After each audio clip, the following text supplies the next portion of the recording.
Hello everyone, I'm Wolfen or Dan, and this is Team England Captaincy Election Week. So I am here shamelessly asking to once again be your captain for the next year.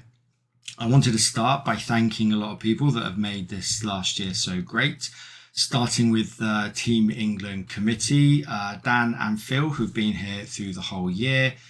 Jim and Al, who started off on the journey and gave me lots of support at the beginning. And then obviously with the election, Spleggy and Greenskin Phil stepping in. And talking of Chris, an extra thank you for him for helping me with so much of the administrative work over the last year, booking accommodation, finding a venue for the Team England practice weekend. Huge amount of support from him, and of course to Maria for tirelessly giving up a lot of her year in helping out with the media side, posting on Facebook, doing lots of videos. This really is a team effort, and I've been very lucky to have so many wonderful people supporting me over the year. And it's been a hugely rewarding year for me to represent them and you all, and to see the growth that we have made. And that's really what I wanted to do here for this first video, talk a lot about the promises that I made last year and the successes that we've had. I'm doing a video because this is something I've actually wanted to be doing for a long time, but one of the themes that I think you'll see is that I believe when you're building a community, you've got to start slow. You've got to make sure the foundations are strong. You can't push people too fast or you put them off. We've got to make sure that everyone is going together, which is why we need to go at a certain speed. But of course, that's the foundational year. I always saw this as a 2-year project to try and embed some extra things in the next year. And I think that, a lot of the text communication is quite old fashioned now. It's quite easy to put videos on. And so I thought it's just much nicer to be a bit more open, a bit more transparent. You can hear my feelings as well as the written text.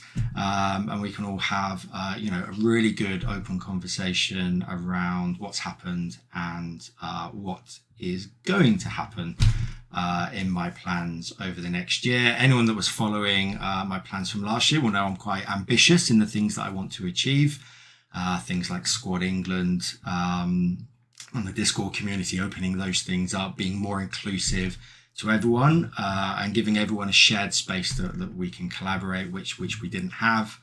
But this video, I'm going to focus on what I said and the successes that I think that we've all been managed to achieve together. There'll be another video coming out on Thursday where I'll go into more detail about the big plans that I have for the year ahead. And then there'll be a third and final video Sunday evening where I effectively just recap the week, get to maybe respond to the Q&A session that we've had over this coming week. We haven't it yet. So I'll record that later towards the week so I can maybe go into a bit more detail on a few of those questions that I find interesting. So the big 3 things that I promised were on-field success, opening opportunities to new players, and then building community. So yeah, let's start with on-field success. So my first promise was to try and get England back competing at the highest level again. We've won the Euro Bowl more times than any other country. We have the most stars, the most success of anyone. And so I think it's fair to say that the last couple of events haven't gone as well as we would hope, been a little bit disappointing with that 12th and 11th place finishes. And so I really wanted to make sure that beyond anything else that I was doing, that there was a real focus on getting back up and trying to win the events. Not just the Euro Bowl, but of course the Europen, which is its own extremely prestigious event. Some captains of other countries think that the Open is slightly overshadowing the Bowl. And I think not a lot of people actually know that I was the first person to suggest that Team England have an official Open team. Back in 2018 or so, I think it was, we started using some different forums. That's where the England committee got started. And I was the first person to suggest and advocate that we needed an open team as well, partly to increase the opportunities for more people to play, but also because I thought it was a fantastic competition in its own right that was well worth winning. And some other countries had started to do the same thing, and I thought that we should definitely do that. So it's a source of immense pride that we managed to win the Europen. That's our first national title in 7 years. And we went 6-0. So we not only won it, we went completely unbeaten. I think that's the first time any country or any team has gone 6-0 in either the Bowl or the Open. And so, yeah, the guys did fantastically well. And it was a real source of pride to be up on the stage with them, receiving the trophy and claiming some national victories again. Sadly, it didn't go quite so well in the Bowl. We finished 5th.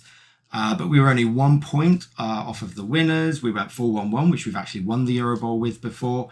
And so, yeah, whilst it wasn't that first place that we really wanted, I did see a really good progression in how we were moving and playing. Really proud of the guys, especially after the second round loss to Spain. Everyone just dusted themselves off, picked themselves up, said no one's ever gone unbeaten in the Euro Bowl side. There's absolutely no reason if we get our heads down that we can't reclaim it. So everyone worked really hard. Sadly, not to be. But performance, the teamwork, the preparation, the amount of conversation that we went into it, I think all had big impact.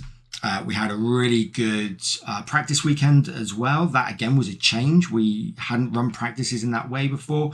I wanted to stop it being just where we sort of played each other and actually talk through different tactics and strategy and start to share, really have that shared knowledge base, which again, no one else had done before. No one else was suggesting it.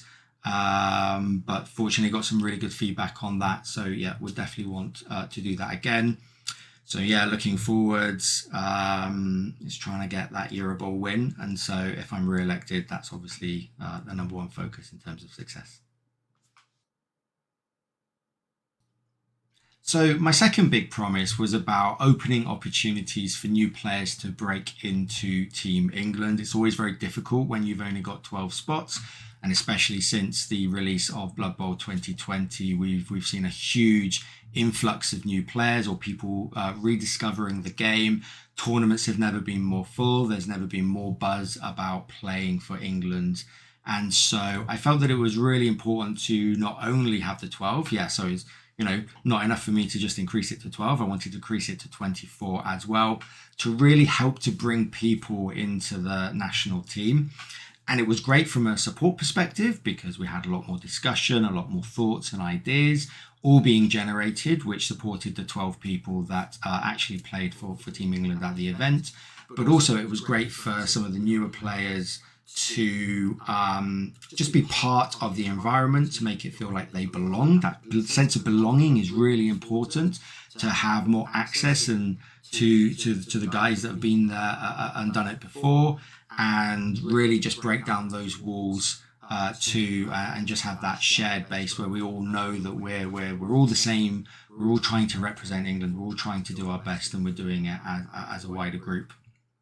This led to 3 new caps in the Euro Bowl side. Food had more. He's had the most ever with 4 new caps last time. But it was really an immense source of pride to have 3 people. Team England have always had at least 1 new cap. So it was really fantastic to see that. And of course, 1 in the Open as well. And I also managed to get the committee to get on board with the idea of giving the Open numbers for the first time as well.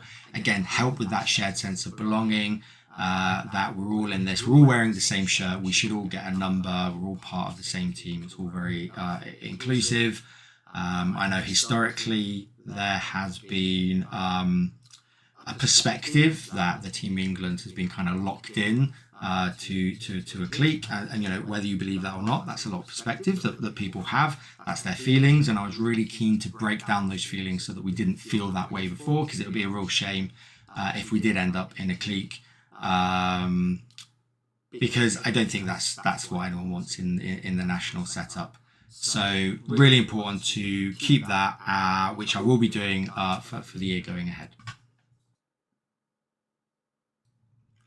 One of the things that I was really keen on, but I didn't put into my manifesto last year, was the creation of an under-18 side for England as well. We've got lots of great kids who are coming through, fantastically good at the game. And prior to the election last year, I'd talked to guys like Stig and Ivor Paul, who I'm sure everyone here knows, around what that would look like and what the details were. We felt that this year was maybe a little bit too early to put all of those pieces together. But I'm really proud that we finally have managed to do that. And in the Home Nations Open event next year, we have a team of 4 who will be representing England at the under 18 level. The committee have all massively bought into this as well. So they're going to get the same shirts as us. They're going to really be made to feel a part of the team, which they absolutely are. And again, hopefully I will get re-elected so that I can support them as captain in person at the event as well. My final big promise was about building a bigger, stronger Team England community. And I think the best way to do that is just to improve communication amongst everyone. I'm sure everyone's had it here where they've played a game against someone for the first time and then they've become friends with them afterwards. And so it's really about creating those opportunities for people to form those relationships, form those bonds, despite the geographical differences. The majority of the tournaments that we'll go through because of time and money will always be those regional tournaments. So we'll get to know people in our local areas really well. There's always a few crazy people that do every tournament going. But for most of us, it's a far more regional affair. And so having that shared space of a big online community that we could all be a part of, I felt was really important. And communication is a really important thing as part of that, which is why we created a Team England Discord space that we could all have those real-time communications and chats and form relationships that way. It's been a huge success. We've got nearly 250 people, both England and friends joining in as well, and it's been almost drama-free. So big thank you to everyone in the community. I know it's not easy when you have so many people to keep all of the conversations so pleasant at times, especially when we're also passionate about the game. But I'm really proud of how everyone really dug in and understood what we were trying to build together and made it, felt that sense of ownership over it and treated it like their own, which you absolutely should. I'm trying to build a community for everyone, but I'm not the owner of it. You guys are all the owners of it. And so, that's been fantastic. We backed that up with the virtual Grand Tour.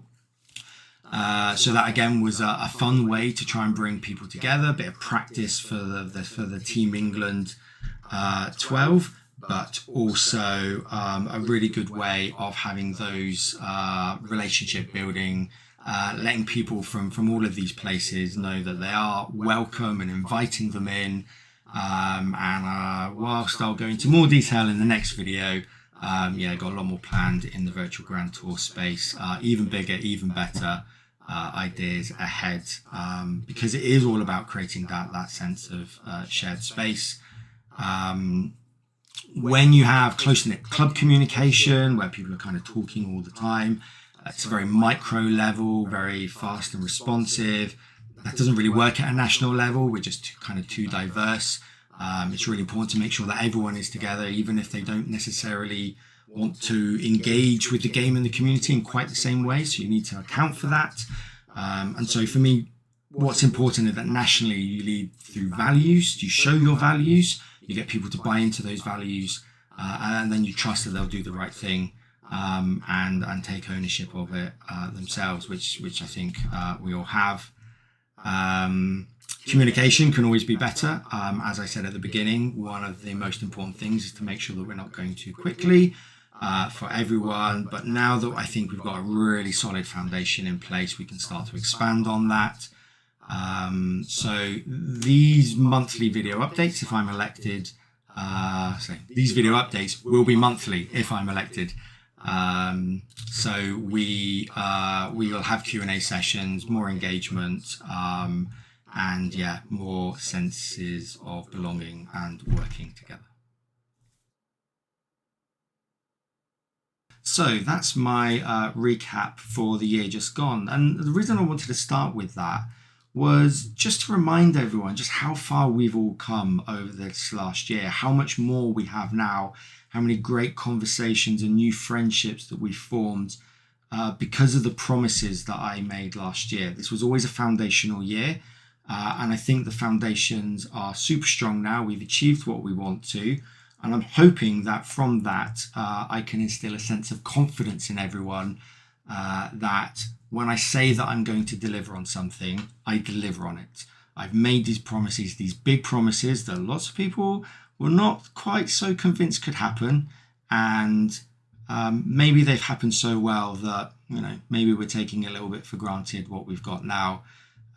So yeah, I'd say just have a think about the level of engagement you had with England this time last year and the level of engagement with England that you feel you've got now, how much you're able to talk to people about things in a way that you've never had before.